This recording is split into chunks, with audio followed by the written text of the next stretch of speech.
Hi, this is Again, and today I am going to talk about 6 games that have changed my life. I would be as a little bit hyperbolic as they saved my life, but certainly have changed my life. It's hard to explain what that really means. But you made everything from a journey that allows you to look at things differently in your life, but also that has been part of a process in your life that helped you grow, get better, overcome challenges, and also help you through things. And that's what I mean about saving my life or changing my life.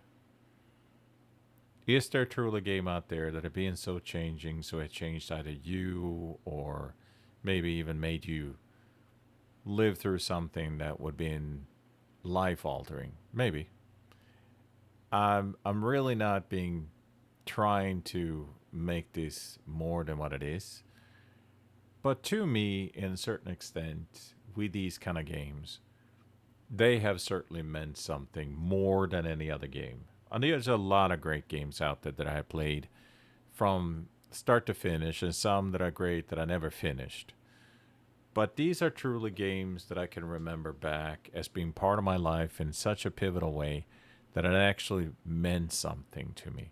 I'm going to try to explain it in this video for every single of these 6 games that I'm going to talk about. And some of these are also franchises, obviously. But to me, they meant something a little bit above and beyond any other regular game. It's kind of like watching those movies that really truly felt like it changed something that is so you. Games are even better at that because they're very interactive, right? And I'm sure there are people that swear by certain MMOs that they play that was really pivotal in their life and the kind of culture they get into and the friends that they met. But it could also be a simple thing like just a solo game where your perspective changed or it helped you get through a really difficult part. So I do apologize if there's going to be some heavy stuff in this, but it's truly, as I feel it, the 6 games that have meant something to me in more than just being an entertainment for a moment like so many other games. So take it for what it's worth. I hope you enjoy the content, and let me know below if you have a story like that yourself. If there's one specific game that just meant something in your life that changed it or fulfilled it or whatever that might be. When I was a young boy, barely a teenager, I think something like 13, 14, my mom died in breast cancer. Ended up going and staying for a while with my cousins, um, especially when my mom was going through chemotherapy in a special cancer ward place, and they had this Atari machine, and we played a lot on that. I loved that thing. My dad was an alcoholic. There had been a lot of problems over the years, but it culminated in the fact that my mom died in cancer. My sister, 3 years older than I, had already left, and she was only 16 years old. She couldn't deal with it anymore. She went and lived with her older boyfriend, and that was it. So I was alone in this household dealing with this. My dad decided to get sober. He just had to because of the situation and the fact that he was a widower and I was all alone. Certainly didn't have my sister to help. And he pretty much just went dry. He had struggled later on, but that's kind of sort of marginal to the entire story. But the truth was that as he got sober, he probably felt guilty over how things had been for me for a while as a young lad. And he decided to, you know, I got a moped, which was awesome for my freedom, given the fact that he worked all the time and I had to be alone just as a new teenager. And I eventually wanted something like a game station, like my cousins. And there was someone that was selling. So this was back in the day when you have ads in paper, personal ads in paper, in the newspaper. And someone was selling a VIC 64. And I wanted that. Well, that thing was a little bit janky. It overheated. You had to open it up and you had to muck around and things like that. But, you know, for what it did, it was an absolute phenomenal machine. And on that, there was a game called Sid Meier's Pirates. Not what you're looking at here. This is the 2000, early 2000 version. So obviously the graphics are a little bit different, even though the graphics are dated in today's standard. I think a Pirates game, a Sid Meier's Pirates game in today's would probably look much like some of the first-person pirate games that you can see, third-person perspective Pirates games that are out there now. But this was the thing. This is an open world. Back in the Vic 64 days. Open world in its best way. You can go conquer cities. You can find love. And as you see from the very beginning introduction, you have to find your family. You get fame, fortune. You get better ships. You equip ships. You get crew. The crew get mad if you're out there plundering too much. So you're going to have to split it all up and start fresh with a ship and a new crew. And that's just the way it is. But Pirates was a phenomenal game for me in a time period where I was missing my mom enormously. My dad was trying to get his life together after all that. And I ended up having some, I wouldn't say stepmoms. He never got remarried. But girlfriends. And all those girlfriends meant something new in my life. But this was the first game that I come across on the VIC 64 that I really spent a lot of time on. And it was a world in a world. You explored. There was an emotional attachment to some of the characters that you ran into.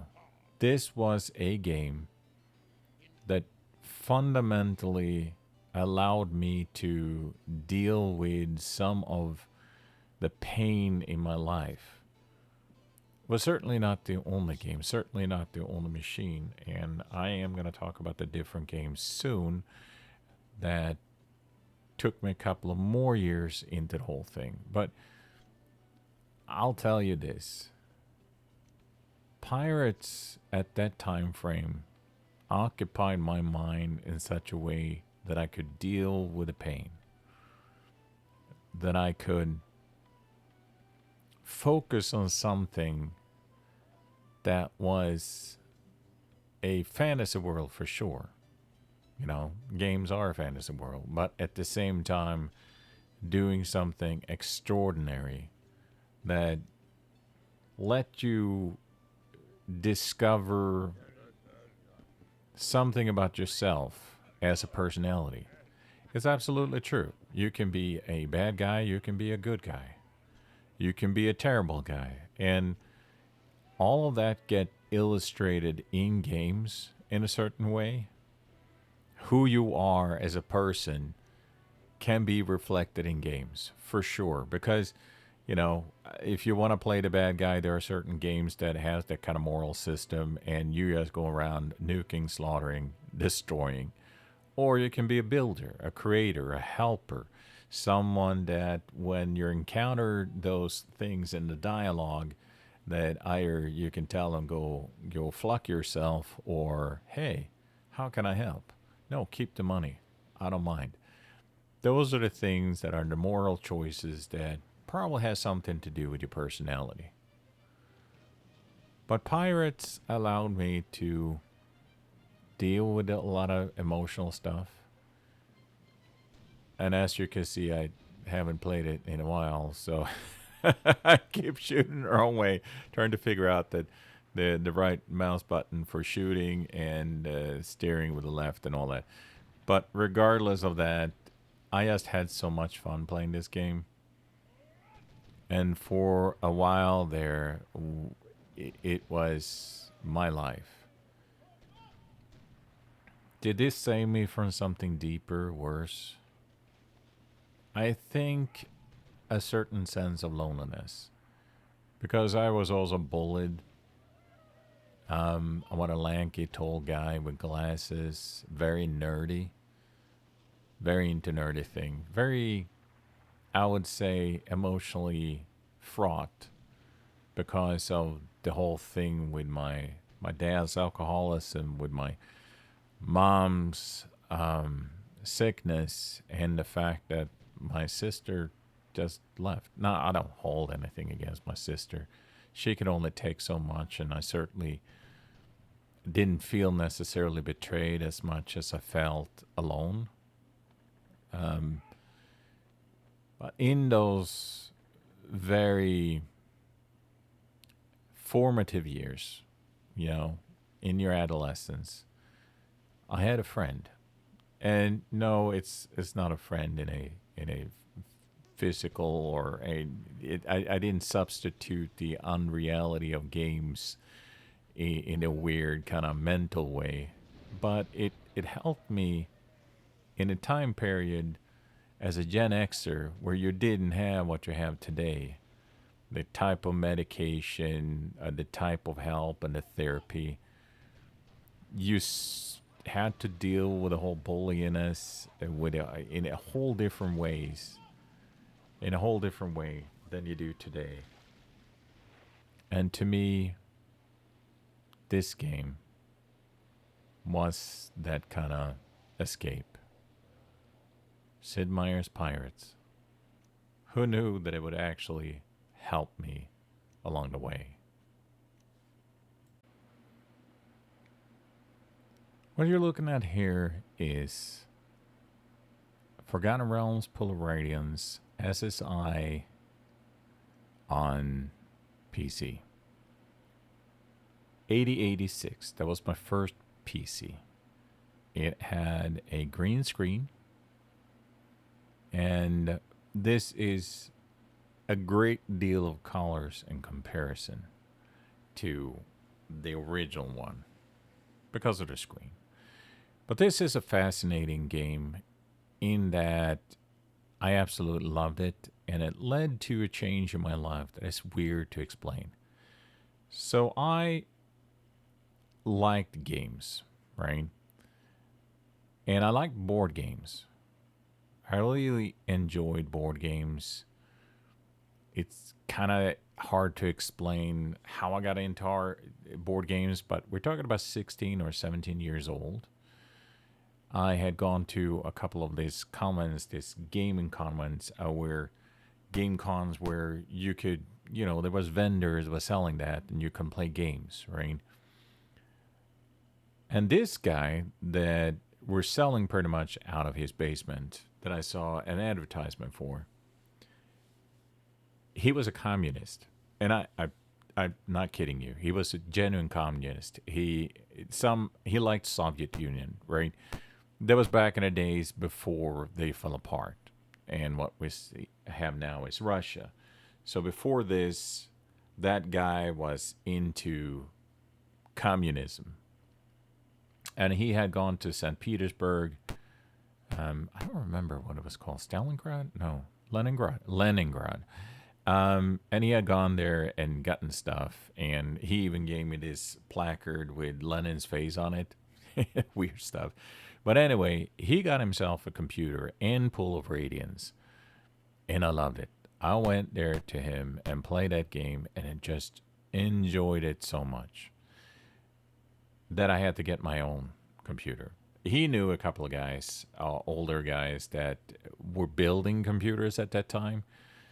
So I convinced my dad to use some of the money I got after my mom's death to build myself a computer. Now, this computer was 8086. It was upgraded to 640 kilobyte RAM, and it had a 20 megabyte hard drive.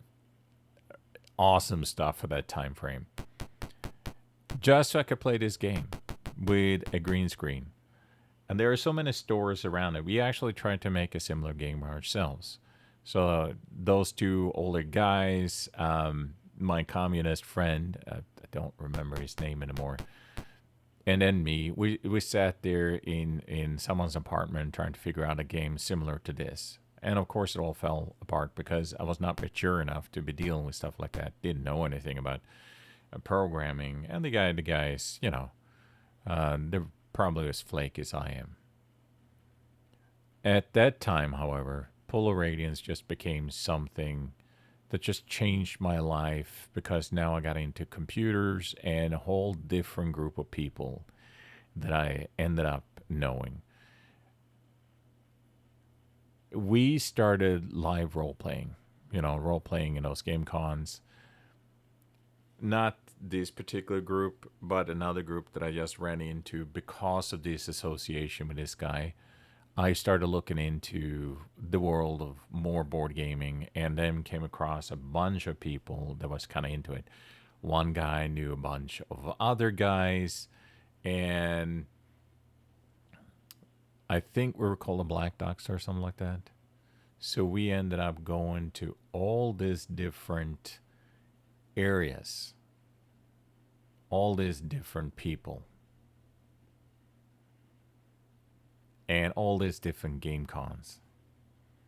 And from that game, Polar Radiance, with the communist dude,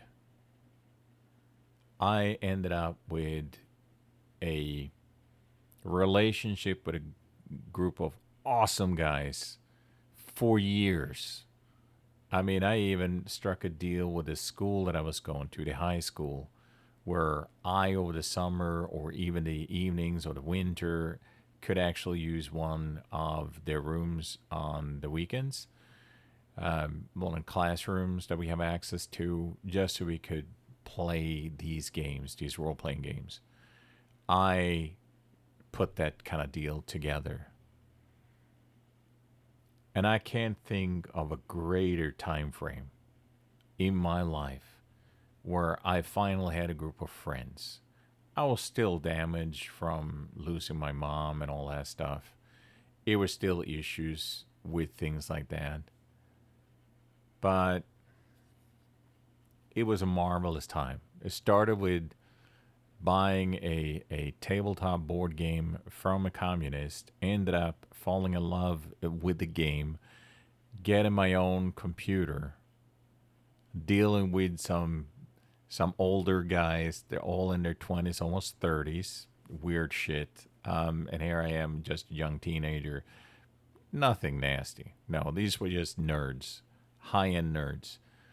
And getting my first computer, it cost roughly, I think, $2,000.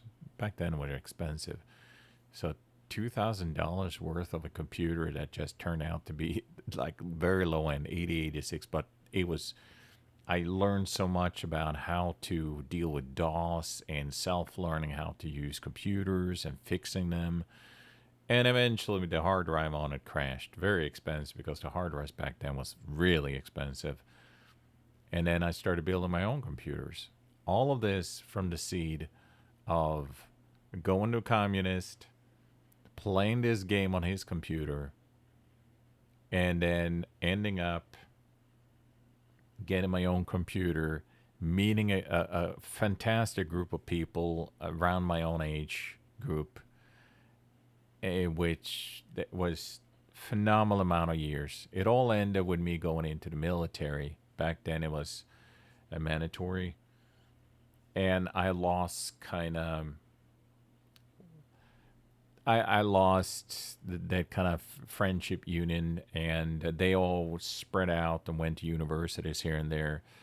We still met up a couple of times, and after that, it was kind of, we were just dispersed. And that kind of unity, that kind of group fell apart. But for a while, for I would say 3-4 years. That was a phenomenal group of people that just came from this one game.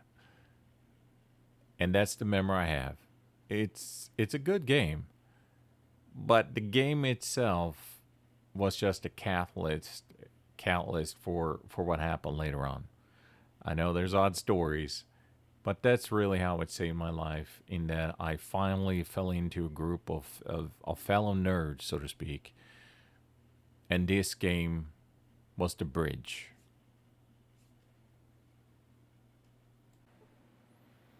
The next game on my list is more a franchise, but it's gonna end with a game that I absolutely love to play, and that's Fallout 4. So the Fallout franchise is really difficult to pin down to one single game itself, because I'll be honest with you, it's really the whole franchise itself. It starts with a game called Wasteland, which is the seed. Wasteland is not official canon, I think, but it is pretty much what Fallout is based on later on. Wasteland is more of a text-based kind of with still images, but it has some of the monsters that you come across, and it is a Fallout-ish universe. Now, Fallout itself came out in 7 different flavors. You had Fallout, the original, Fallout 2, Fallout Tactics, and then you have Fallout 3, 4, Las Vegas. No, 3, Las Vegas, 4, and now Fallout 76. I really hope that they would do a solo game again with a whole new engine. That would be really cool. But what you're looking at here, first and foremost, is the Fallout. So that is the OG game. It has a phenomenal story. The only downside with it was that it was a limitation on time. So it's an open world, but the time is ticking down to pretty much everything being overrun. They got rid of that thing with 2, and later on, of course, to all the other ones. So at least in those games, it's more of an open world on your own, kind of whatever you want to do. Bethesda did it right with 3 and 4. And was it Microprose? I don't remember exactly who owned the OG Fallout. It's probably right there when you start it up, right? Whatever is the case. Interplay, maybe? Whatever is the case, it was just a phenomenal series of games. Now, the emotional attachment I have with this is over many years, because this spans everything from the 80s for the original Wasteland through the 90s to the 2000s. And it is a series of games that were the actual endings are not really the best part. It's everything in between. It's the entire foundation of a game that doesn't necessarily promise to be the best experience ever. But in totality, the way the Fallout is comical, it is special, and there's something very emotional about being the guy, the Wastelander, and the kind of moral system, how you come across. And Fallout 4, I think, is the perfect game in all of it, because it allows you to explore not just the moral aspect, but building up communities and linking them together as you go and explore things on your own time frame. With all the DLCs, it just turns out to be the perfect experience. Fallout 76 kind of ruined that a little bit, because you have all these other players running around and just shooting stuff. And it removes what's so special about Fallout itself, in that you have this visceral feeling of exploring, coming across, saving communities, and doing all those things. And that happened over such a period of time. So maybe it was hyperbolic to say this one saved my life, but in many cases, of all the different games that I played, this one has stayed with me almost the longest. This is just a franchise that I have enjoyed playing and that have meant so much over the years, from the very first game to the last. These are games that provide an outlet for creativity, and it always builds on each other to be something. The creative aspect of Fallout 4, when you can build your own communities and set up settlements, it's just awesome. It's just a feature that allows you to explore a whole different set of moral choices. And I enjoy the game for what it is. It's not brilliant, it's not the best, it's not the great story, it's not even the best kind of characters. They're very NPC-ish, but all of this together is an experience that have formed my life for such a long time. We're talking about, wow, 80s. Holy knuckle. We're talking about decades for me that I have experienced all of these games, even Fallout 76. All these years, seeing how the franchise have been modified, and originally thought it was the Russians that was part of it. Now you have the TV show saying it was the corporations that nuked the world. And that kind of ruined it a little bit for me, I will say. But this game, it has stayed with me for such a long time and meant so much over the years. Emotional, enjoying, just spending hours exploring, creating, building communities. And in this strange life of mine, as a nerd, I can't think of a better solo experience than the Fallout series of games. I really can't. Of all the games that I have explored, this one is a phenomenal enjoyment. More than Oblivion and Skyrim. And those are different. Those kind of fulfill a different part of that experience as well. Fallout was just the best. And I would so love to see a Fallout 5. Hopefully with a new game engine that can build on what Fallout 4 was and maybe explore future, how to rebuild the world as opposed to just build communities. But yeah, the Fallout series of games are absolutely near and dear to me. And Fallout 4 in particular, that I have spent so much time in, is special. It really is. It has helped me explore so much about myself and my morality, how I deal with things. I know it sounds corny, but I will say that again. I will say this again. I learned more about who I am as a person playing a game like this with the morality system it has. And I am not the guy that nukes the world, not even for fun. I know it's weird. That's just how I am. I am a builder of worlds and helper of people and giver of money when I have little myself. In real life, no, I can't afford being that generous. Sorry.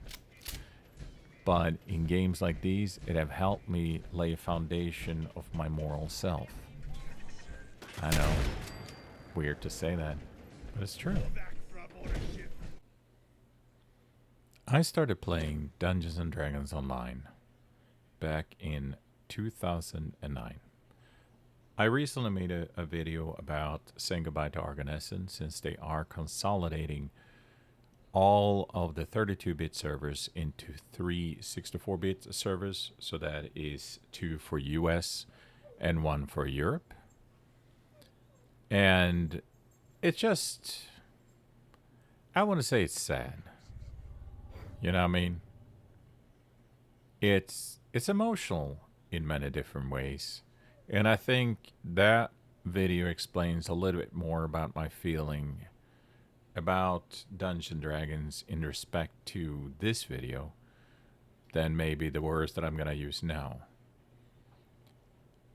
It has been a part of my life since 2009 going forward.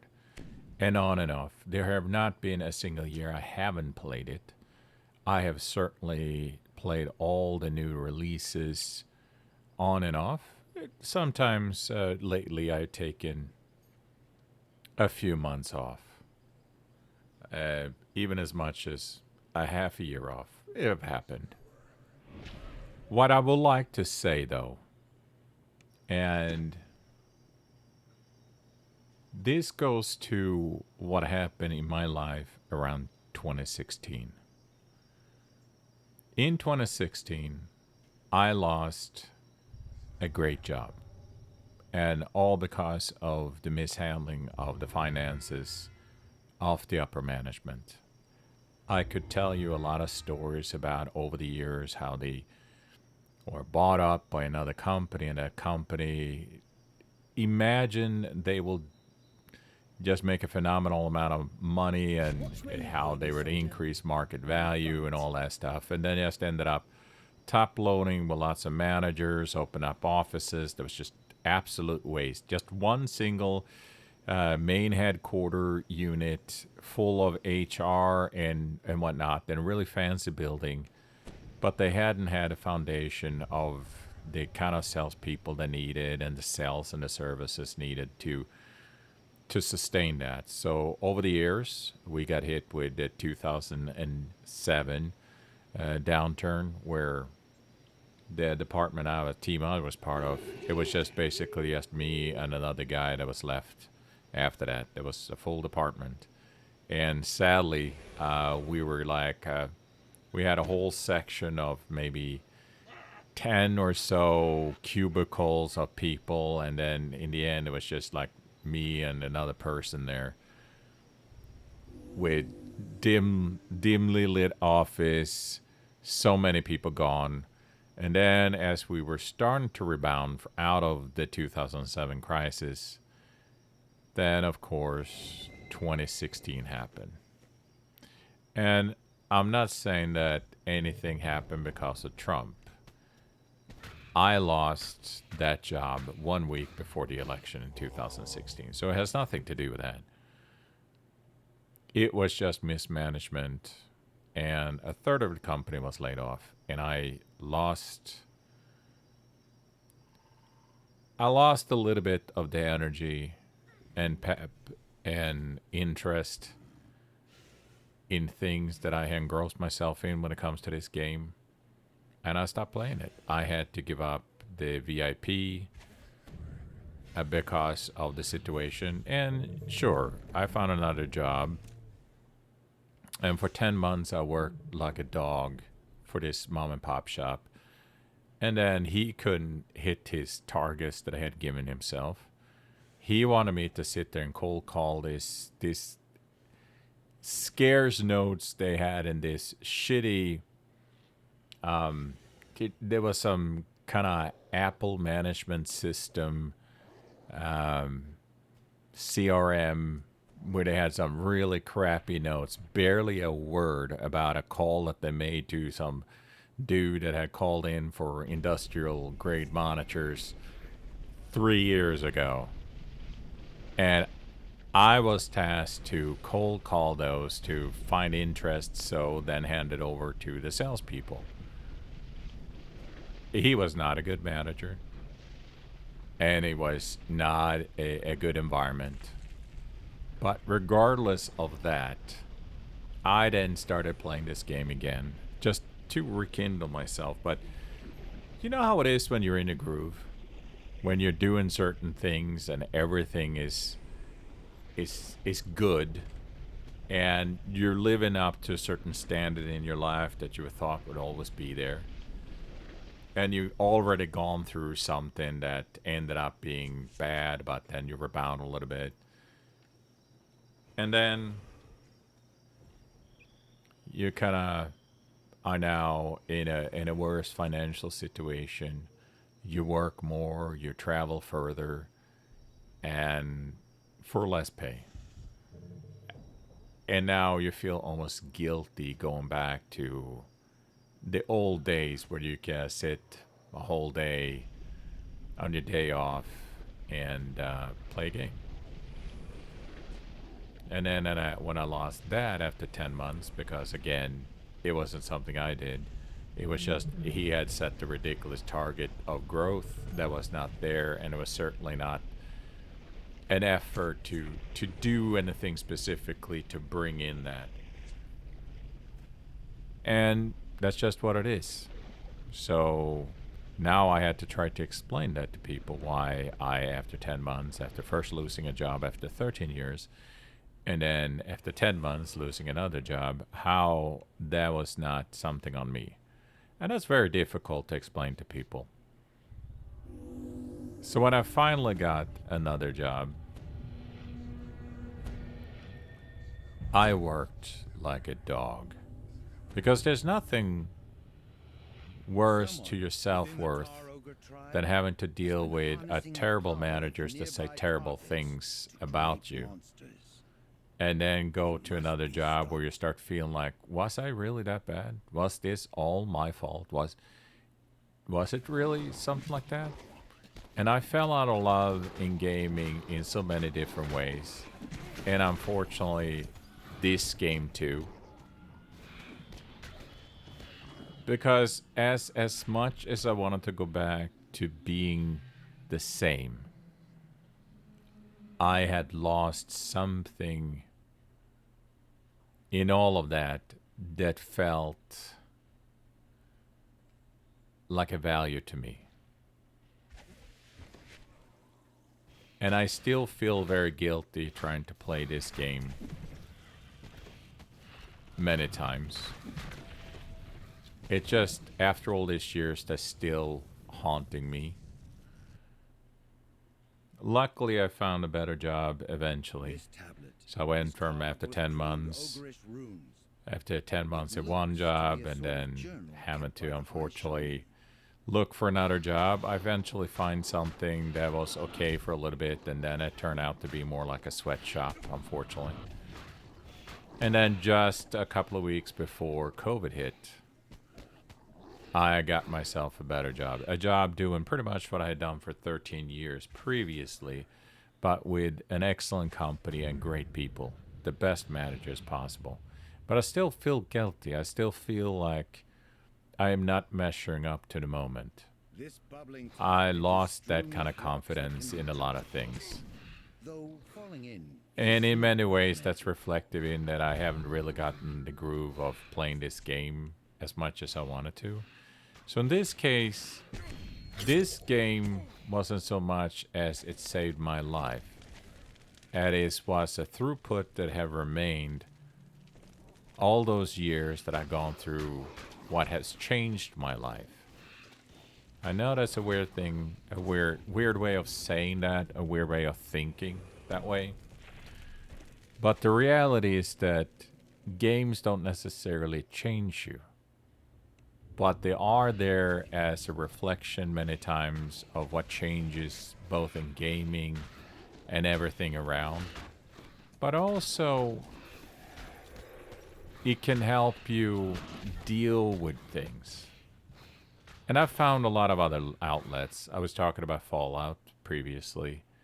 And I talked about all the other games previously. They've all played a part in my life when life happens. So as hyperbolic as I say that they saved my life, I do believe that they've been part in my life where they helped me deal with life in many ways. Again, I think that sounds a little bit much for just a game. But to me, this is a phenomenal game. This is truly a great game. And I believe I have been fortunate enough to be part of the community. And the really nice thing with this game, too, is that you can play solo if you want to. There are a lot of these MMOs where you can't really solo because of how they scale difficulty-wise and whatnot. But here you can. And to me, I appreciate it because you can't always find a good group to play with. But certainly, you could always find the time to just do an instance, play a couple of new quests, look for the loot that you want, and kind of wind down. And I'm looking forward to doing the latest one that's just coming out in August, I think it is. That's going to be enjoyable on a 64-bit server, no less. Hopefully that's going to be a cool new culture to get into. And maybe, I think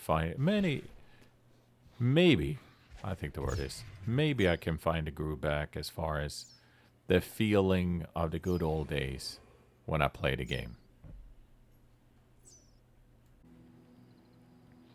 I have played all of the Elder Scrolls in one capacity or another. So is this about a franchise like with Fallout? Not really. I can't say that I cared much about the other Elder Scrolls before Oblivion. But there's something about Oblivion that Skyrim didn't do for me. Don't get me wrong. It's kind of like the situation with Fallout. Skyrim is just a better Fallout 3. You know what I mean? Just as Fallout 4 is the best version of it. If you are looking at what you can do and options and things like that. But Oblivion to me, even though I didn't care for the storyline, to be honest, and that's very much true with so many of Bethesda's game, is that the storyline is not ass per se. It's just not super quality, very NPC-ish.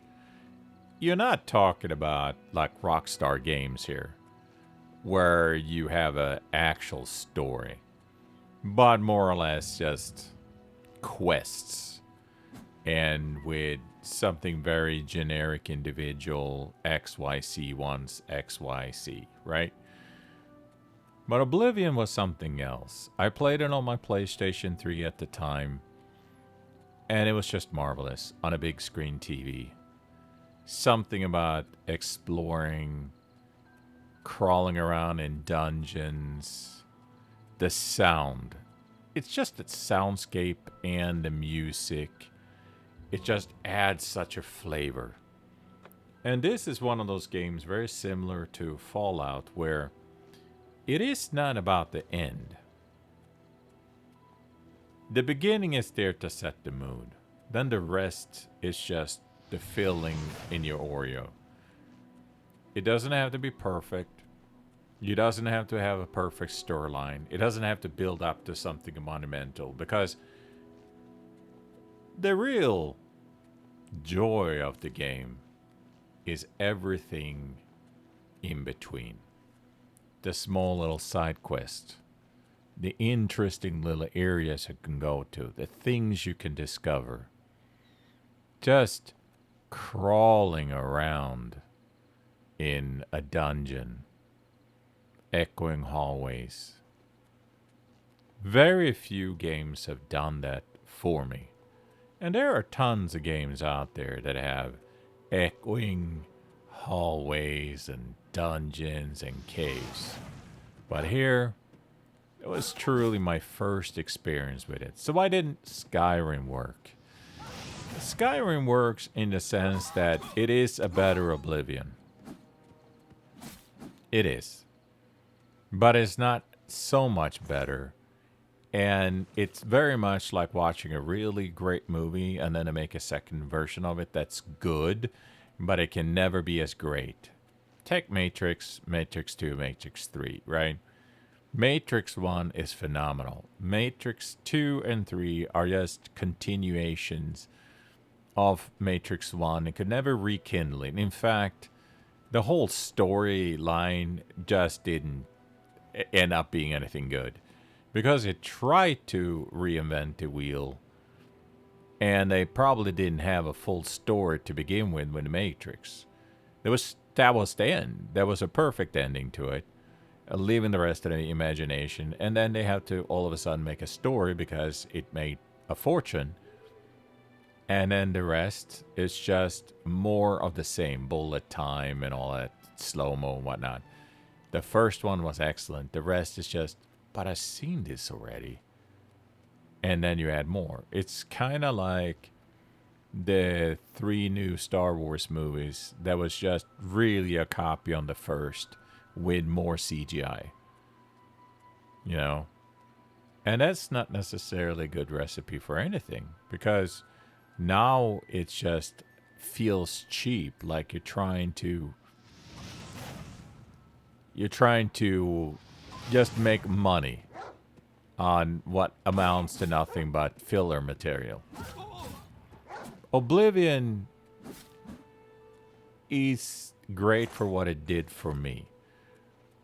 That sense of new and exploration, even though the copy and paste nature of certain places you go to and crawl around in. But it was great. I could sit up to 2 and 3 o'clock at night on my days off. Family sleeping. I'm trying to keep it low. And I'm just crawling around in temples, having a blast. And that is a good game. Skyrim is awesome.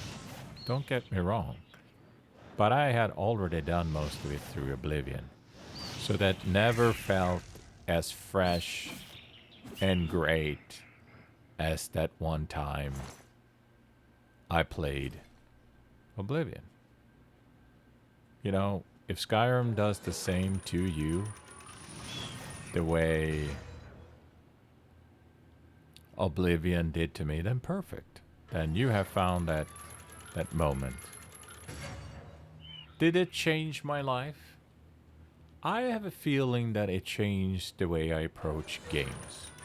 Because this game was a change in genre and exploration. Now, open world type RPGs and games have existed before, but not quite like this.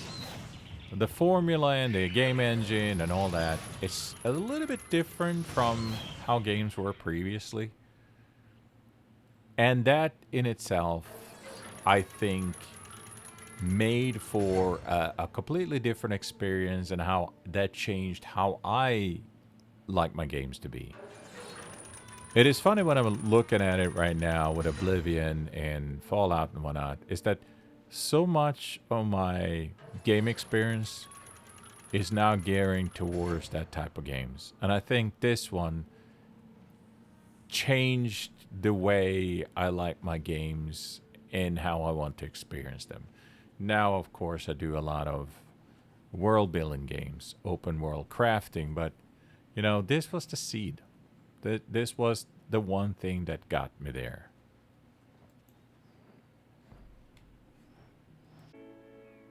I was never a GTA guy. GTA. Sorry, GTI. GTA. I have played almost all of the GTA games, maybe except for the first couple. But it's not something that they're great games. Rockstar is just awesome when it comes to making stories. But it was never my thing.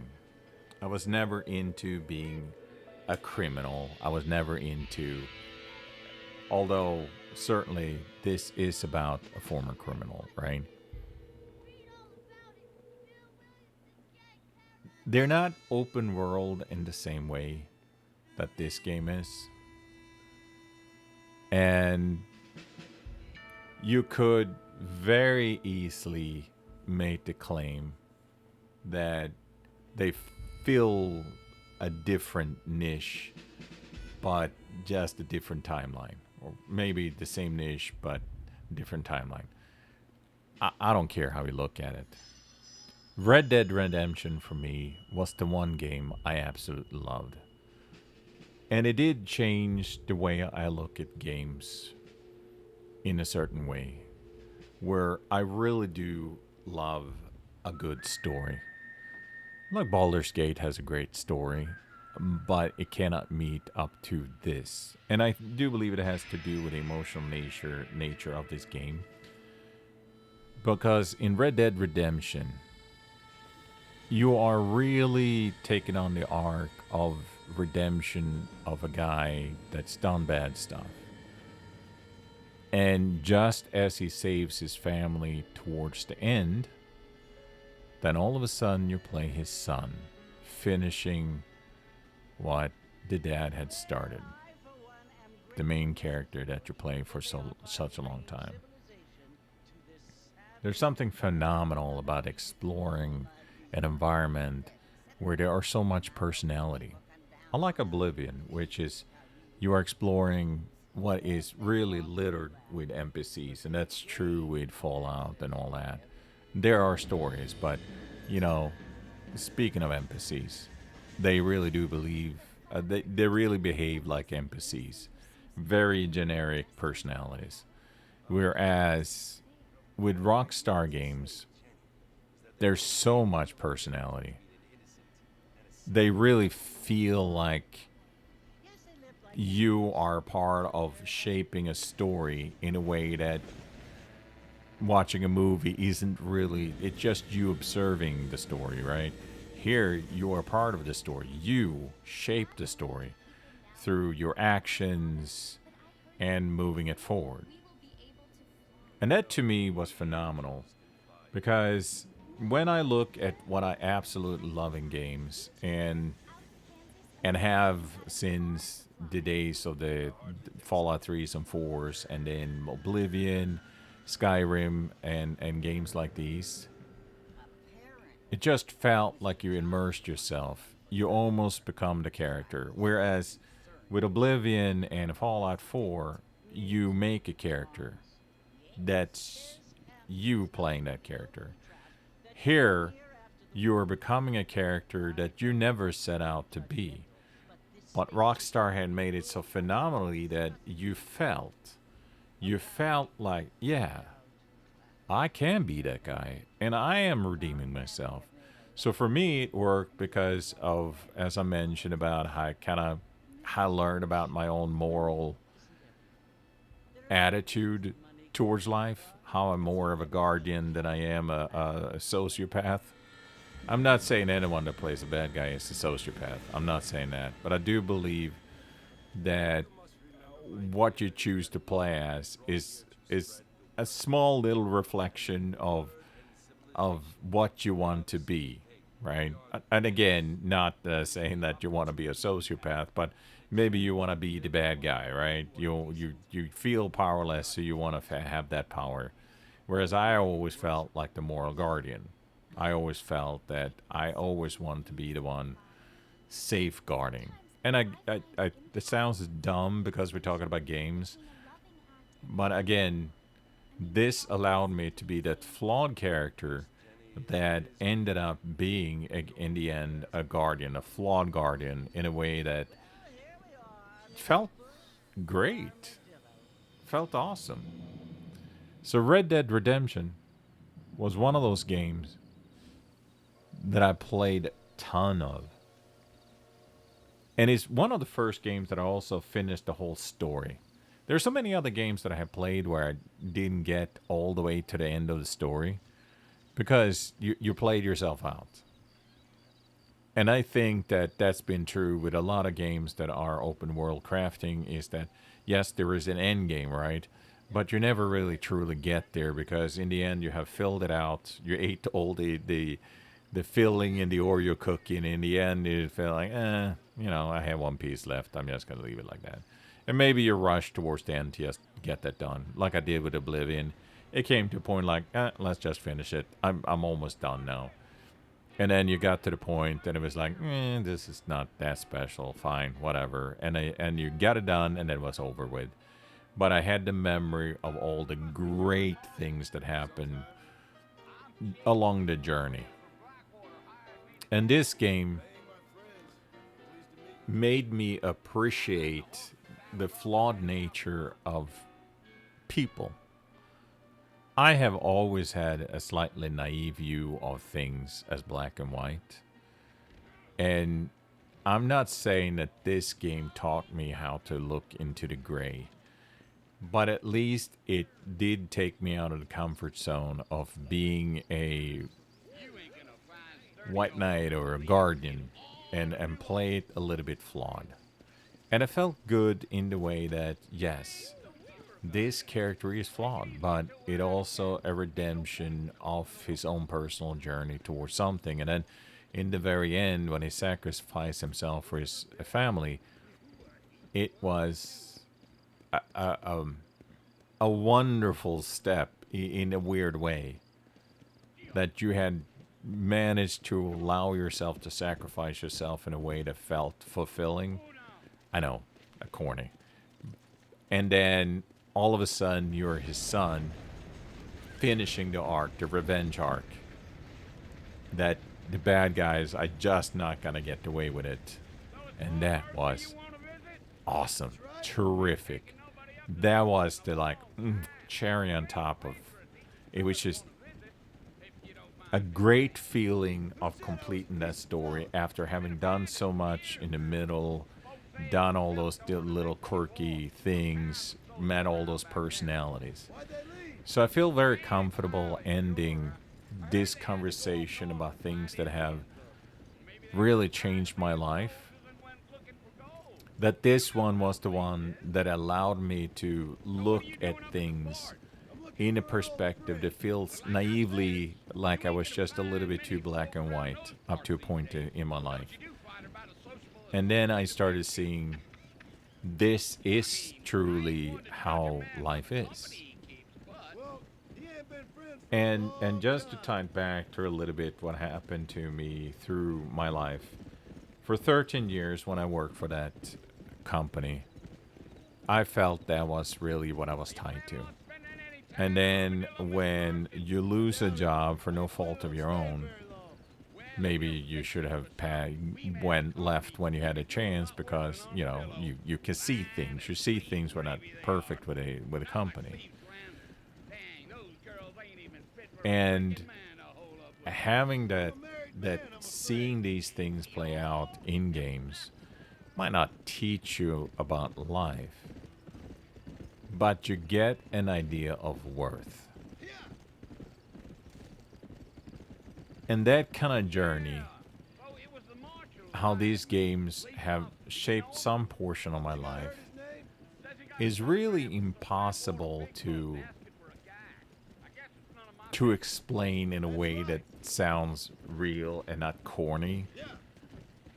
Like I was talking about how some of these games have shaped and allowed me to meet people that I would normally not have met under any normal circumstances.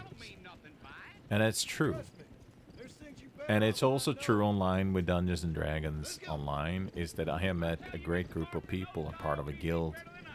And I'm also part of... I've been part of raids and talked to personalities in those raids that are some really cool people. So you have a social aspect of it too. But in the case of this game, it gave me a sense of worth that is hard to explain because of the fact that you have the possibility of sacrifice and then redemption and revenge. And if you go back and play Pirates, you have the whole thing of saving your family. But in this one, it's almost like saving your own soul. So you have to excuse my corniness when I've been talking about these games as life-changing. There's a lot of things to change in his life. But this one allow me many times, these games, to deal with myself and situations in ways that it's so hard to do with others. It's a journey. I hope you have a great life. And I hope everything goes your way. And I hope you have a great journey in your life too.